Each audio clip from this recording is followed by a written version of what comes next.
Hey guys, it's Chris here for the first episode of In the Studio with Roundabout Records. The goal of this is to eventually have interviews and all that sorts of fun stuff. For right now, I figured we'd talk about how we got to this point. Kick it off with a little bit of history.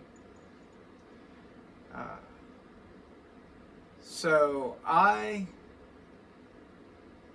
never intended on doing a YouTube channel. It started off, I did a few videos, you'll see them, you can see them, like how to take care of your records, and I was doing like some interesting albums. But anyways, the business really took off, and we'll talk about the business too in another episode. That's for another episode. But we're talking specifically how we got to this point.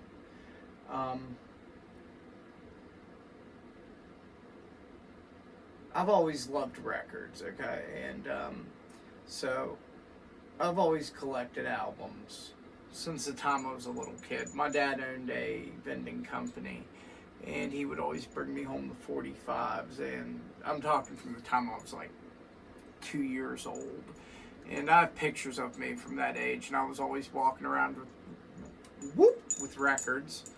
Fun fact, I have Tourette's, for those of you that don't know.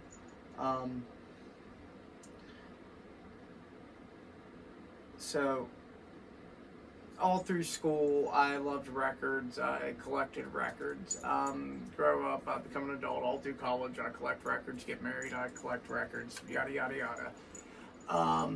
2018, my wife says, you have a ton of records. Maybe you should sell some that you don't really listen to and get ones that you really want. And I'm like, wow, that's a great idea. Have like a revolving library. Well, that became pretty cool. I did a pop-up in 2018, and it went really well. Even went with the name Roundabout Records. Our poster did not look anything like it does now. Fast forward, and COVID hits. I'd been selling records out of my home to people who had become friends of mine. And so we have to stop selling the records, and I was fine with that. I was fine with just collecting them. And let's fast forward a little bit. I'm going to skip over some major stuff in my life because we're just focusing on how we got to this point. In 2022, the spring of 2022, I had some friends who had a shop, and they had been asking me to put some records in there for a long time, since about 2018, and I finally broke and I did it, and it went so well that they asked me to put a second crate in there and ask if I'd want to do a pop-up, and I hadn't done one since 2018. I'm like, well, I don't know how well it'll go, blah, blah, blah. Dude, it went so well that I was like, I had another business ask me to do a pop-up, and in their parking lot the following week, because they're like, people really like this, and I was honestly surprised at how well it went. And that one went great, and like some real like vendors who do like real arts and crafts, like actually make their own stuff, were like, listen, you're coming to this pop-up because you bring a lot of people, blah blah blah, and they got me into this hard to get pop-up show, or craft show, arts and crafts show. And the next thing I know, I have like this group of arts and crafts people that are like, you're with us. And I'm essentially on the arts and crafts circuit for, God, like 6 months. And I remember it was early December of 22. We did this show, and it went really well, arts and crafts show. And I told my wife, we need to just get an actual shop because we have a following and people want to know where our shop is. And I was on the phone with my wife at the time, and we'll cut this.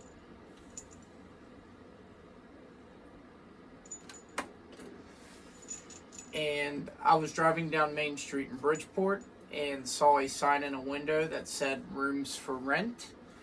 And I was like, oh my goodness, this is exactly what we're looking for.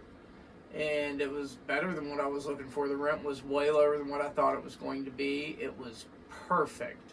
And we were a tiny room, 9 by 11, because I didn't want to go big.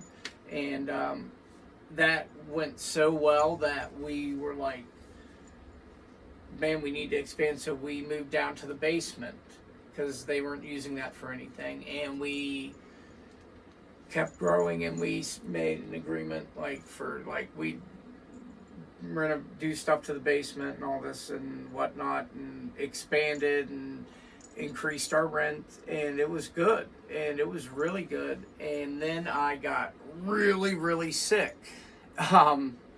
literally right after we expanded, and it was bad. It was October of 23. I was standing in my shop, and my right knee just completely buckled on me.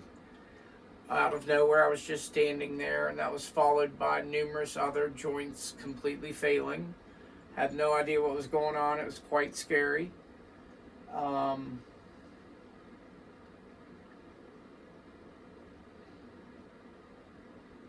Prior to that, I had developed non-leukemia mast cell activation syndrome, which closest thing I can describe it as is bubble boy syndrome, where I should essentially be in a bubble because I'm literally allergic to oxygen, hydrogen, nitrogen, carbon. It's ridiculous.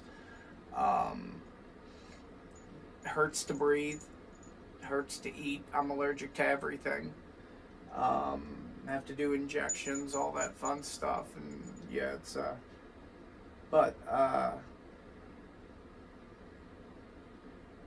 so my joints started failing, and then it started going after my organs,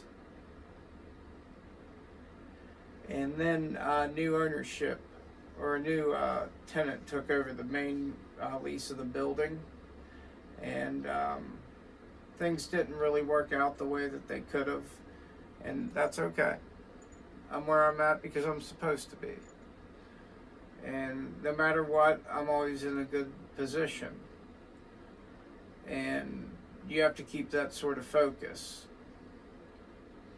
And when things didn't work out, we had to move out quite hastily. And our new location wasn't ideal. It was on the 3rd floor of a building that had a massive set of stairs leading up to it. And honestly, that move it did me in physically. My body was not equipped to handle carrying that much stuff.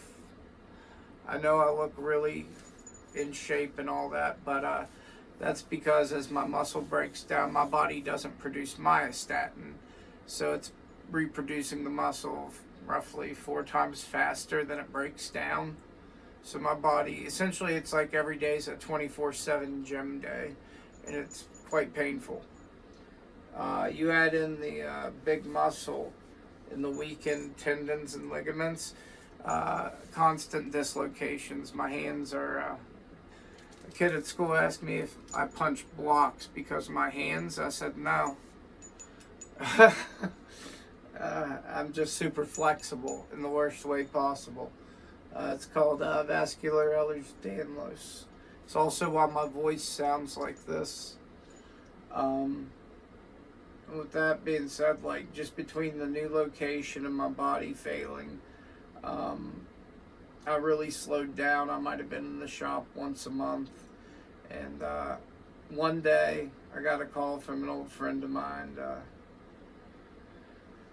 He owns a guitar shop in Bridgeport where you can find my records. Zach's his name. A+ Guitars in Bridgeport. I also teach lessons out of there. Yeah.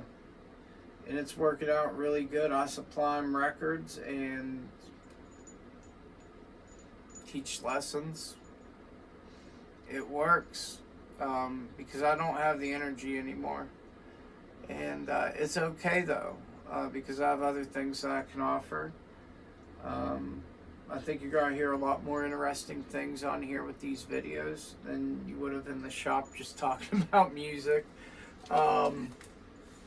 Yeah, it's going to be really good. I'm looking forward to talking with y'all, y'all getting to know a little bit more about me, about what my life's like. I know a lot of you in the Whatnot live auctions have said that I should write a book or have a radio show or whatever it's called, a podcast. But we'll figure out something fun.